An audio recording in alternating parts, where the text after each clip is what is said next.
RAM and रोम, इसके बारे में हम सभी को सुना ही है। हमारे कंप्यूटर डिवाइस के अंदर होते हैं, चाहे हम बात करें मोबाइल की, टैबलेट की, लैपटॉप की, कंप्यूटर की, हर कंप्यूटर डिवाइस के अंदर होते हैं। मोबाइल हम सभी के पास है, ये मोबाइल के अंदर भी होते हैं। आखिर ये क्या है, इसके बारे में अधिकतर लोगों को पता नहीं है। इसके बारे में फुल जानकारी देने वाला हूँ, लेट्स फाइंड आउट। सबसे पहले मैं रैम से स्टार्ट करने वाला हूँ। रोम के बारे में बाद में बात करेंगे। आपके मन में अक्सर सवाल आता है कि एक्चुअली रैम क्या है। आज हम रैम का वर्ड यूज कर रहे हैं, इसका एक्चुअली शॉर्ट फॉर्म है।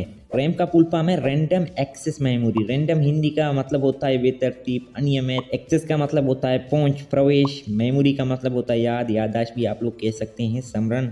हम रैम का नाम जान ही गए हैं, आखिर रैम का क्या यूज है। रैम हर कंप्यूटर डिवाइस में होता है, चाहे हम बात करें मोबाइल, टैबलेट, लैपटॉप, कंप्यूटर, सब में होता है। रैम हार्डवेयर में एक चिप की रूप में लगाया जाता है। आसान भाषा में कहूँ, एक हार्डवेयर है। इसका काम है एप्लीकेशन हमारे मोबाइल के अंदर होते हैं। एप्लीकेशन, प्रोग्राम और ओएस यानी ऑपरेटिंग सिस्टम के मौजूदा डाटा को रखना। मैं आपको एक एग्जाम्पल देता हूँ। आप जाते हैं फोन की प्ले स्टोर पर, एक ऐप डाउनलोड करते हैं। ये ऐप आपकी रैम पर नहीं जाता है, ये जाता है रूम पर। जैसे आप ऐप को ओपन करते हैं, इसमें जो मौजूदा डाटा आते हैं ये जाते हैं आपकी रैम पर। रैम स्टोरेज के मुकाबले में काफ़ी फास्ट होता है। इस बात से अंदाज़ा लगा सकते हैं कि 20 GB स्टोरेज बनाने में इतना पैसा लगता है जैसा कि 1 GB रैम बनाने में। रैम का काम है आने वाले डाटा को रखना, मतलब ये ऐप को खोलते हैं, इसको कोई डाटा आता है, रैम इतना GB का है, इतना डाटा रख सकता है। ये बात मेरे ख्याल से आप लोगों को पहले ही पता होगा।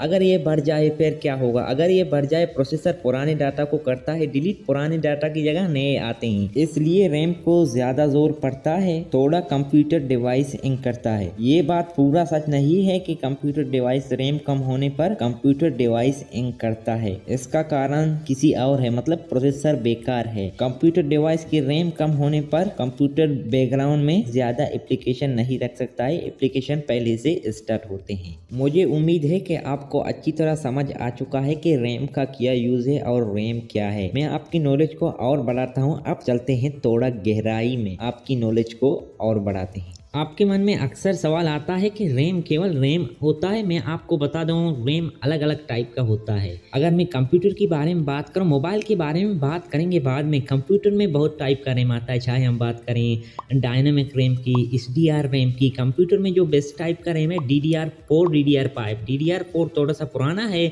अगर आप 2023 के अंदर कंप्यूटर खरीदने का सोच रहे हैं, कम से कम DDR5 होना चाहिए। कुछ लोगों का ये भी सोचने पर मजबूर कर देती है कंप्यूटर में कितना GB रैम जरूरी है। कम से कम 16 GB रैम जरूरी है। रैम का टाइप भी अच्छा होना चाहिए। दोस्तों, स्मार्टफोन हम सब यूज करते हैं, आखिर स्मार्टफोन में कितना रैम जरूरी है? स्मार्टफोन में 8 GB रैम जरूरी है, कम से कम 6 GB रैम होना चाहिए। अब एंड्रॉइड में 16 GB रैम आने लग गया है। एक्चुअली 8 GB रैम बेस्ट है। रैम का टाइप अच्छा होना चाहिए। एप्पल दुनिया का सबसे बड़ा कंपनी है, अपने फोनों में 8 GB रैम देता है। इसका रैम का टाइप बहुत अच्छा है, क्योंकि रैम टाइप पर फोकस करता है। रैम का टाइप अच्छा होने पर एप्लीकेशन खोलने में ज्यादा टाइम नहीं लगता है।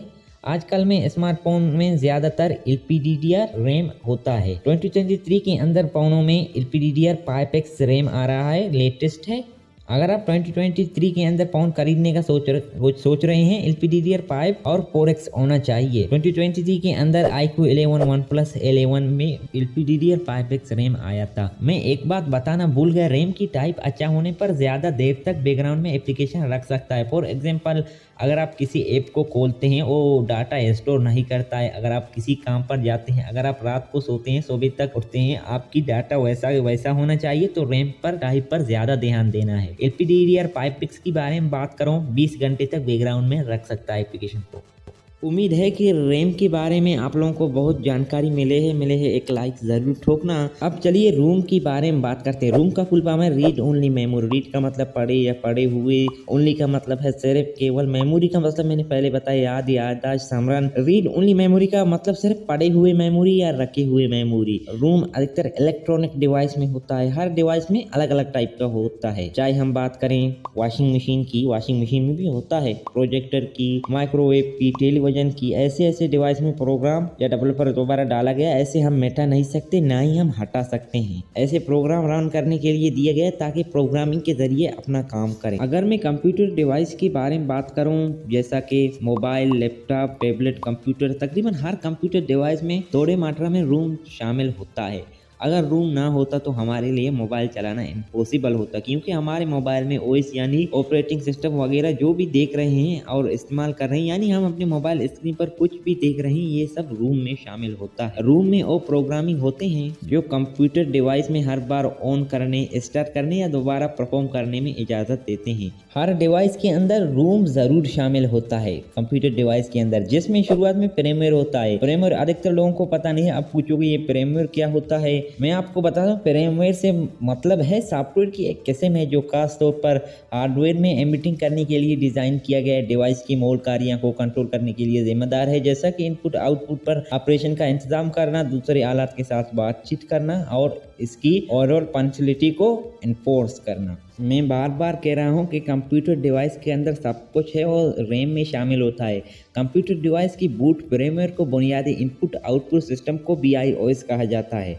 बूट का मतलब है OS यानी ऑपरेटिंग सिस्टम को कंप्यूटर डिवाइस में रोम से रैम में लोड करना। BIOS का फुल फॉर्म है basic input output system. BIOS ये सॉफ्टवेयर कोड पर शामिल है जो कंप्यूटर डिवाइस के लिए बूट की शुरुआत के प्रोसेस को इंस्ट्रक्ट करता है। अब आप लोगों को थोड़ा आइडिया होगा कि रोम क्या है और इसका क्या काम है। अब थोड़ा गहराई में चलते हैं, आपकी नॉलेज को और बढ़ाते हैं। आपको क्या लगता है रोम केवल रोम होता है डाटा स्टोर करने के लिए? मैं आपको बता दूं, रोम केवल 3 प्रकार में बांटा गया है। सबसे पहले है पी-रोम।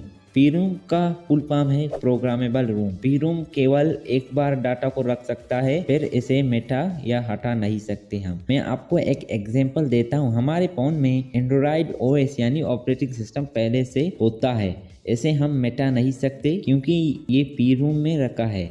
दूसरा है EEPROM। इसका फुल फॉर्म है इरेजेबल प्रोग्रामेबल रोम। रोम का फुल फॉर्म आप जानते हैं। इसकी इंफॉर्मेशन पुराने जमाने में 40 मिनट में हटाया जा सकता था, जैसे जैसे टेक एडवांस होता जा रहा है इसका भी मिनट कम होता जा रहा है। रोम में भी रैम की तरह अलग अलग टाइप होता है, जैसे कि हम फोन का एग्जाम्पल लें, फोन में भी हर टाइप का रैम आते हैं। सबसे पॉपुलर है UPS सीरीज, जैसा कि UPS 3.1, UPS 3.2, UPS 3.3। अब तक का लेटेस्ट है UPS 4। UPS 4 में बहुत कम मिनट में डाटा हटाया जा सकता है। EEPROM में स्मार्टफोन में फोन रीस्टार्ट करने के लिए यूज हो जाता है। आजकल में 10-15 मिनट में फोन रीस्टार्ट होते हैं। अल्ट्रावायलेट रेस के जरिए हटाया जा सकता है, इसका पूरा डाटा नष्ट हो जाता है। हमारा तीसरा है EEPROM। इसका फुल फॉर्म है इलेक्ट्रिकली इरेजेबल प्रोग्रामेबल रोम। EEPROM का यूज हमारे फोन में या कंप्यूटर में फाइल डिलीट करने के लिए यूज होता है, जैसा कि डिवाइस में एप्स, फोटोज, वीडियोस, इस प्रकार की फाइल इरेजर करने के लिए यूज होता है। इसमें बैटरी का यूज ज्यादा होता है, मतलब 10 GB फाइल डिलीट करने में मतलब 5000 mAh की बैटरी है, 10 इमेज आएगा। इसमें टाइम कुछ नहीं लगता है, मिली सेकेंड में डिलीट होता है। ये काफी बढ़िया है। हम जैसे अपने मोबाइल में वीडियो, फोटो कुछ भी डिलीट करते हैं, डायरेक्टली हट जाता है। इसमें EEPROM का यूज होता है।